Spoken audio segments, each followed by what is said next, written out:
So how important is international coordination at a time like this, and how much is achievable?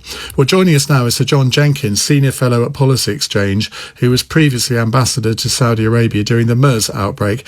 Sir John, very good evening. Do you think that virtual summits like this actually serve any purpose, particularly for 24 hours after the United States takes money from the World Health Organization? Well, good evening, Ian. The G7 is a curious organisation, a grouping. Anyway, I remember in 2008 when I was director for the Middle East and the Foreign Office, and of course the financial crisis hit.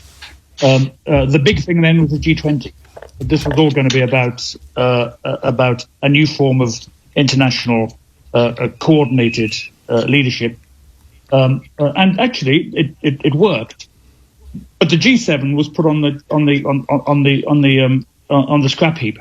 So I'm not entirely sure what it's for.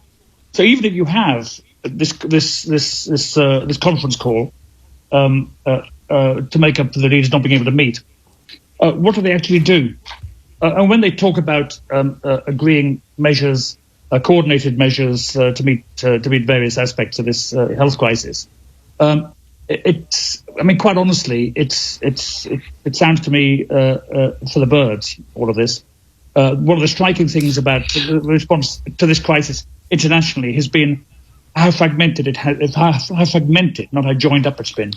And the people who managed it best are smaller states rather than big states. I think there's a lot of things coming down the road which need a more joined-up international response. But the question then is, which grouping responds in which way? It would be interesting to know if any of the 6 other leaders did tackle Donald Trump about defunding the World Health Organization, because if none of them were willing to do that, you wonder what purpose the whole meeting served. Yeah, there is an issue with the WHO, I think. The real answer to that is to have a proper review.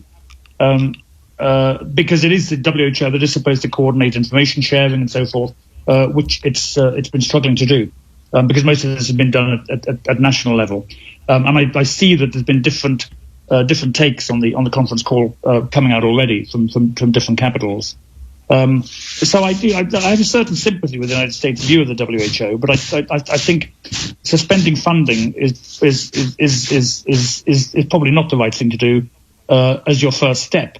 The first step is to make sure we get through this and then have a proper review of what the WHO is for and how it functions, and then think about funding. Because the danger is, and although the United States gives 10 times as much as China to the WHO, it provides an opportunity for China, and the big issue for me is China going forward, for China to pose as a champion of international coordination when America is becoming increasingly isolationist. And that's not a good look.